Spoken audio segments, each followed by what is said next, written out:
Cell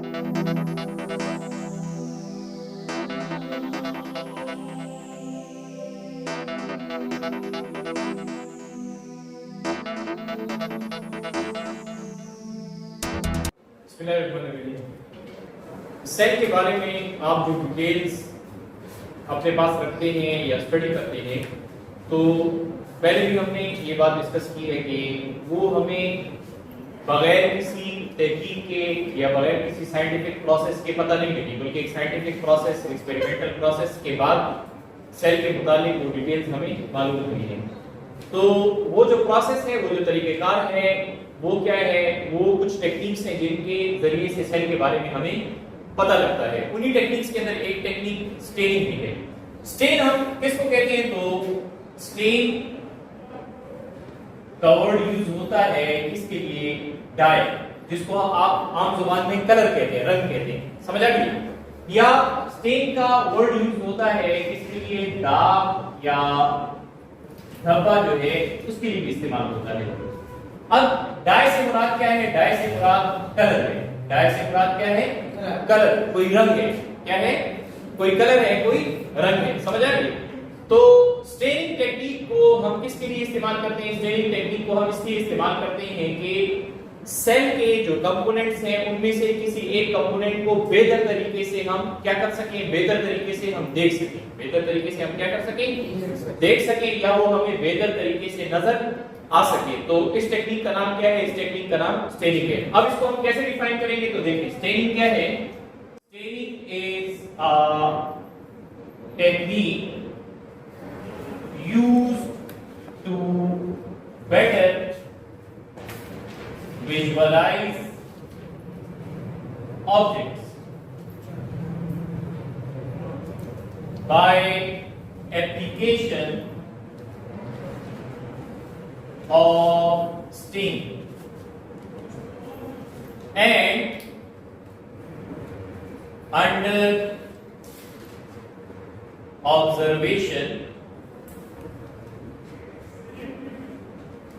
इन microscope, यानी microscope के अंदर ही आपने क्या है? स्पेसिमेन रखा हुआ है और उस स्पेसिमेन को आप देख रहे हैं, ऑब्जर्व कर रहे हैं। सब रेडी, प्लीज देखें एक मिनट के लिए। यहां पर मिसाल के तौर पे आपके सामने 3 स्लाइड्स हैं। आपके सामने क्या है? 3 स्लाइड। इसको हम ए का नाम दे देते हैं, इसको हम बी का नाम दे देते हैं, इसको हम सी का नाम दे देते हैं। ये आपके पास सिंपल एक स्लाइड है। ये क्या है? Simple slide. सिंपल स्लाइड से मुराद क्या है? सिंपल स्लाइड से मुराद ये है कि ये जो स्लाइड है, इस स्लाइड के ऊपर क्या है? इस स्लाइड के ऊपर आपने कोई स्टेन अप्लाई नहीं किया। इसके ऊपर क्या है? No stain applied. No stain applied, कोई स्टेन आपने अप्लाई नहीं किया हुआ। तो ये एक सादा स्टेन है। मिसाल के तौर पे इसमें आपको क्या नजर आ रहा है? मिसाल के तौर पे इसके अंदर ये आपको प्लांट सेल्स नजर आ रहे हैं। क्या नजर आ रहे हैं? प्लांट सेल्स नजर आ रहे हैं, राइट? लेकिन प्लांट सेल महज एक सेल नजर आ रहे हैं। सेल के कंपोनेंट्स आपको नजर नहीं आ रहे। सेल के कंपोनेंट्स आपको नजर नहीं आ रहे। अब फर्ज करें कि आप क्या यूज करते हैं? आप यूज करते हैं स्टेन टू ऑब्जर्व न्यूक्लियस। सही है। मिसाल के तौर पे न्यूक्लियस या क्रोमोसोम या डीएनए देखने के लिए जो है आप क्या करते हैं? फ्यूजन स्टेन यूज करते हैं। अब ये कि वो आपने जब स्टेन इस्तेमाल किया तो देखिए इस साइड में और इस साइड में आपको फर्क क्या नजर आ रहा है? इसके अंदर आपको फर्क ये नजर आ रहा है कि इस साइड के अंदर अब कौन सी चीज वाज़ेह हो गई है? इस साइड के दरमियान में जो न्यूक्लियाई है, न्यूक्लियस की जमा न्यूक्लियाई, न्यूक्लियस की जमा न्यूक्लियाई, जो न्यूक्लियाई है वो वाज़ेह हो गए हैं। न्यूक्लियाई क्या हो गए हैं? वाज़ेह हो गए हैं, आपको ज्यादा क्लियर तरीके से नजर आ रही हैं। या मिसाल के तौर पे एक और एग्जांपल आप लेते हैं कि आप क्या करते हैं? उसमें आपने क्या किया? उसके अंदर आपने ये स्लाइड ली और आपने क्या किया? आपने आयोडीन अप्लाई किया। क्या? Iodine stain to observe starch. यानी प्लांट सेल में स्टार्च क्या होता है? प्लांट सेल अपने अंदर कुछ और आप कह सकते हैं जखीरा करता है, जमा करता है, सही। रिजर्व करता है किसको? कार्बोहाइड्रेट को। रिजर्व करता है किसको? कार्बोहाइड्रेट को। किस शक्ल में? स्टार्च की शक्ल में। किसकी शक्ल में? स्टार्च की शक्ल में। तो अब ये कि इसमें आपको न्यूक्लियाई नजर आए और यहाँ इस स्टेन के अंदर आपको क्या नजर आ रहे हैं? तो आपको जो स्टार्च स्टोरेज ग्रेन्यूल्स हैं वो क्या हो गए हैं? वो विजिबल हो गए हैं, ज्यादा बेहतर तरीके से आपको क्या हो रहे हैं? नजर आ रहे हैं।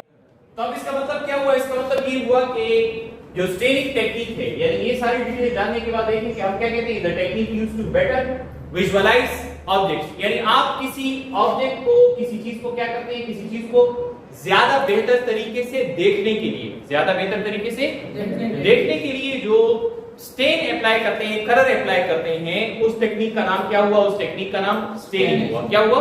स्टेनिंग। अब ये कि इस टेक्निक की भी अकसाम है और स्टेन की भी अकसाम है। टेक्निक की भी अकसाम है और किसकी भी अकसाम है? स्टेन की भी अकसाम है। जैसे मिसाल के तौर पे आपके सामने ये व्हाइट बोर्ड है। अब इस व्हाइट बोर्ड का अपना एक खास मार्कर है, समझ आ गई? अगर ये व्हाइट बोर्ड मार्कर मैं यहां पर इस्तेमाल करता हूं तो ये मार्कर है, मिसाल के तौर पे जैसे राइटिंग में कुछ गलती हो गई तो मैंने आराम से इसको क्या कर दिया?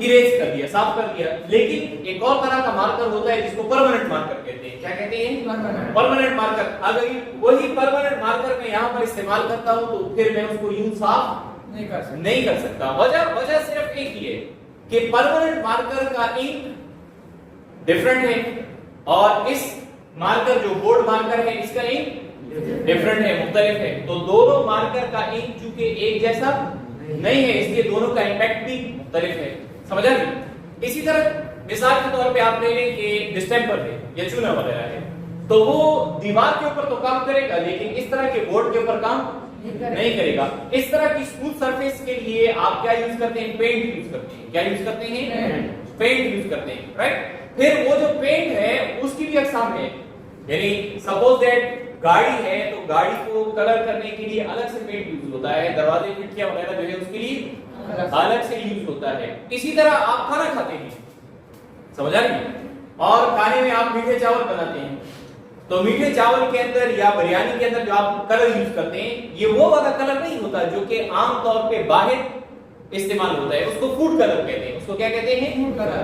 तो है तो ये सारे कलर्स हैं, तो ये सारे क्या, लेकिन हर कलर की खासियत क्या है? मुख्तलिफ है। इसी तरह सेल के अंदर के जो कंपोनेंट्स हैं, सेल के अंदर के जो क्या है कंपोनेंट्स हैं, तो सेल के अंदर के कंपोनेंट्स में तमाम चीजों की कंपोजिशन एक जैसी नहीं है। यानी सेल में न्यूक्लियस किसी और तरह के बायोलॉजिकल मॉलिक्यूल से बना हुआ है, स्टार्च है, ये कार्बोहाइड्रेट है, न्यूक्लियस है उसके अंदर ज्यादातर क्या है? न्यूक्लिक एसिड है, समझ आ गई? तो सेल के जो कंपोनेंट है हर एक कंपोनेंट की अपनी खुसूसियात है, या अपनी एक क्या है? कंपोजिशन है। तो जब हर एक कंपोनेंट की कंपोजिशन क्या होगी? स्पेसिफिक होगी, खास होगी, तो उसके लिए इस्तेमाल होने वाला रंग भी खास होगा। उसके लिए इस्तेमाल होने वाला रंग भी क्या होगा? खास होगा। अब समझ आ गई ये बात? तो स्टेनिंग टेक्निक में बस बुनियादी प्रिंसिपल यही है कि जो कंपोजिशन है किसकी, जिस पर आप रंग डाल रहे हैं, जिस पर आप रंग क्या कर रहे हैं? डाल रहे हैं। और दूसरे नंबर पे क्या है? दूसरे नंबर पे ये कि वो स्टेन जो कि आप इस्तेमाल कर रहे हैं उसकी अपनी खासियत क्या है। जैसे मैंने इनकी मिसाल दी कि परमानेंट मार्कर की वो भी इसमें डाल दें तो ये मार्कर भी वैसे ही काम करेगा। तो एक डिफरेंट है, यानी इरेजेबल एक और परमानेंट एक डिफरेंट है। इसी तरह हर स्टेन की अपनी एक क्वालिटी और अपनी एक खासियत मौजूद है, समझ आ गई? अब ये इसकी स्टेनिंग की टाइप्स की तरफ हम जाते हैं कि स्टेनिंग की टाइप्स कौन कौन सी हैं।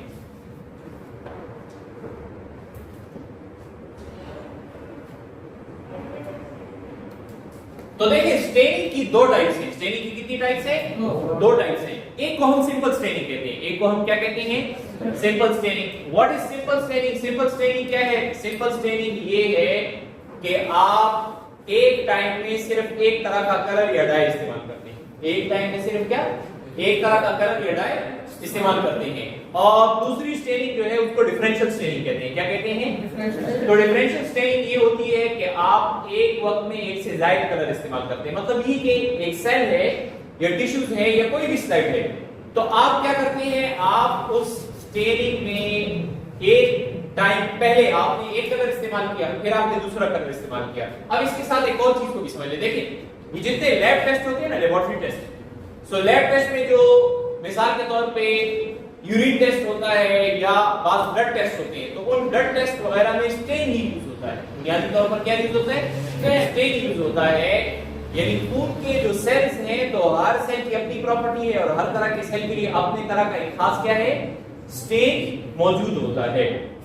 तो जैसे हमने कहा कि सिंपल स्टेन वो है जिसमें आप क्या करते हैं? एक तरह का स्टेन यूज करते हैं। तो कैसे इसको डिफाइन करेंगे? Simple staining, when we use only one type of stain। जब हम बिल्कुल एक तरह का स्टेन क्या करते हैं? यूज करते हैं, उसको हम सिंपल स्टेनिंग कहते हैं। और डिफरेंशियल स्टेन ये है कि when we use more than one type of stain, हम एक से ज्यादा किस्म का, हम क्या है? एक से ज्यादा किस्म का स्टेन यूज कर रहे हैं। किसके लिए? For given specimen. स्पेसिमेन या सैंपल का वर्ड किसके लिए इस्तेमाल होता है? तो स्पेसिमेन या सैंपल का वर्ड इस्तेमाल होता है वो चीज जिसको आपने स्लाइड के ऊपर दिया हुआ है, वो चीज जो आप स्लाइड के ऊपर डालते हैं, रखते हैं, उसको उसके लिए किस चीज का वर्ड हम यूज करते हैं? स्पेसिमेन या सैंपल का वर्ड यूज करते हैं। अब आगे चले, देखिए ये तो टेक्निक की अक़साम है। जो स्टेन है इसकी अक़साम कौन सी है? तो एक परमानेंट है, एक टेम्परेरी है। परमानेंट जैसे नाम से जाहिर है कि मुस्तकिल होगा, यानी ये धोया नहीं जा सकेगा, ठीक है। तो परमानेंट स्टेन वो है कि a stain that can not be washed away. आमतौर पे उसको साफ करने के लिए, उसको धोने के लिए हम पानी यूज करते हैं या अल्कोहल यूज करते हैं। टेम्परेरी स्टेन कौन सा है? तो temporary stain a stain that can be washed away. सही है, पानी से या अल्कोहल से आप इसको साफ कर सकते हैं, इसको धो सकते हैं। काउंटर स्टेन हम उस वक्त इस्तेमाल करते हैं जब पहले से हमने एक स्टेन इस्तेमाल किया हो। समझ आ गई? तो काउंटर स्टेन असल में होता है कि एनी सेकेंड और secondary stain used to enhance और reduce effect of first stain या प्राइमरी स्टेन। देखिए वो स्टेन जो आप पहले नंबर पे इस्तेमाल करते हैं, सबसे पहले यूज करते हैं, उसको प्राइमरी स्टेन कहेंगे। क्या कहेंगे? प्राइमरी स्टेन कहेंगे। और वो स्टेन जिसको आप बाद में इस्तेमाल करेंगे उसको हम क्या कहते हैं? सेकेंडरी स्टेन कहते हैं। क्या कहते हैं?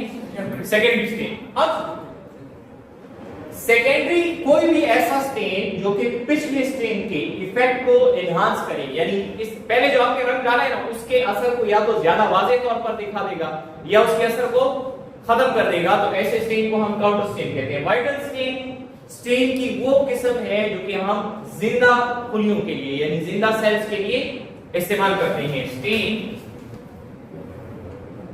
a stain that is used for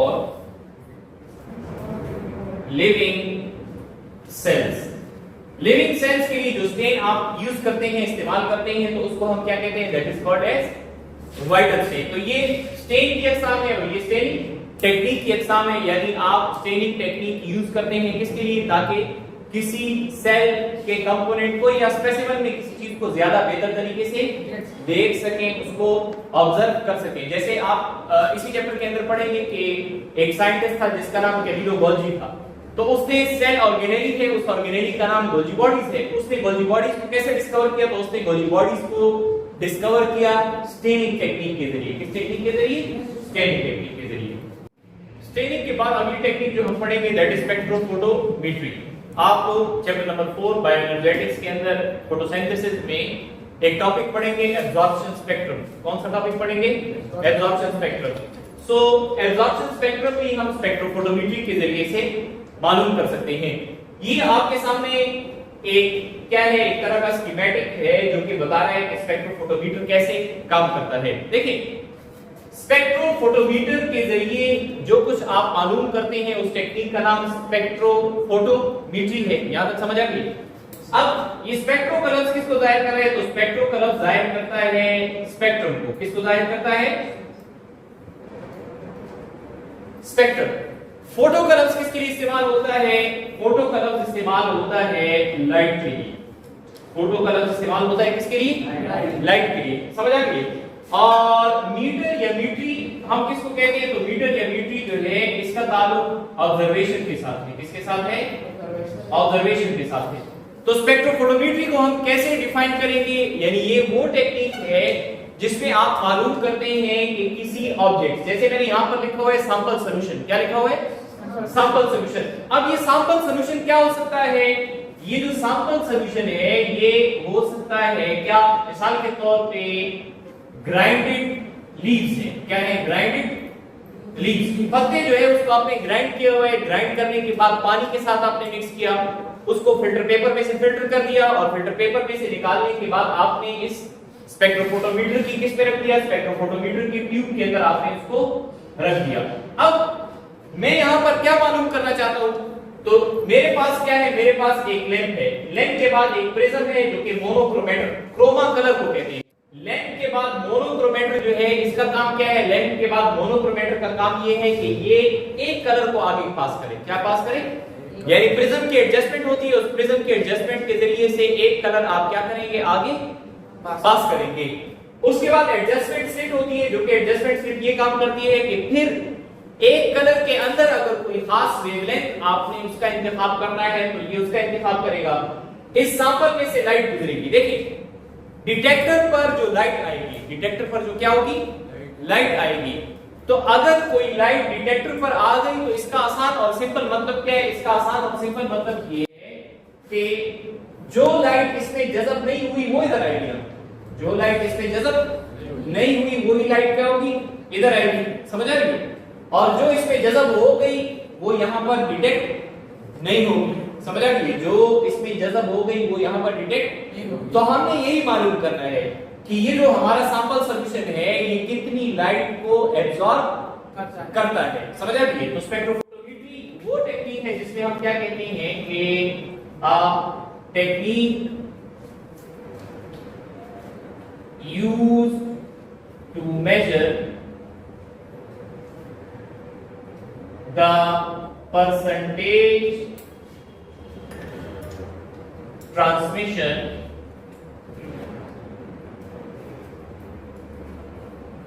of light through an object या स्पेसिमेन। कोई भी ऑब्जेक्ट या स्पेसिमेन है, जैसे हमने कहा कि प्लांट के ग्राइंडेड लीव्स हैं, तो उसमें से परसेंटेज ट्रांसमिशन ऑफ लाइट आप मालूम करते हैं। क्या मालूम करते हैं, परसेंटेज ट्रांसमिशन ऑफ लाइट जो है वो आप मालूम करते हैं। अब ये कि स्पेक्ट्रोफोटोमेट्री का ताल्लुक किससे है, तो स्पेक्ट्रोफोटोमेट्री का ताल्लुक जो है पहले उस ऑब्जेक्ट के क्या है, उस ऑब्जेक्ट के मास से है। उस ऑब्जेक्ट के किससे है, मास जो है उसके साथ इसका ताल्लुक है। समझ आ गई। और फिर ये कि दूसरा इसका ताल्लुक किस चीज से है, दूसरा इसका ताल्लुक ये है कि हर ऑब्जेक्ट किस लाइट को क्या कर रहा है, किस लाइट को एब्जॉर्ब कर रहा है और किस लाइट को एब्जॉर्ब नहीं कर रहा। समझ आ रही है। तो अगर किसी ऑब्जेक्ट का मास ज्यादा होगा तो जाहिर बात है वो ज्यादा किसको, वो ज्यादा लाइट रेज को या लाइट की वेवलेंथ को एब्जॉर्ब करेगा। लेकिन वही बात है कि डिपेंड करता है किस पर, डिपेंड करता है कि वो सॉल्यूशन जो है उसके अंदर जो कंपोनेंट्स है उसकी प्रॉपर्टी क्या है कि वो कितनी लाइट को एब्जॉर्ब कर सकता है। तो स्पेक्ट्रोफोटोमेट्री वो टेक्निक है जिसमें हम परसेंटेज ट्रांसमिशन मालूम करते हैं, यानी जो इसमें से पास हो गई इसका मतलब क्या है, इसका मतलब ये कि वो ट्रांसमिट हो गई है, जो लाइट इसमें से पास हो गई यानी वो ट्रांसमिट हो गई है। तो इसको हम स्पेक्ट्रोफोटोमेट्री कहते हैं।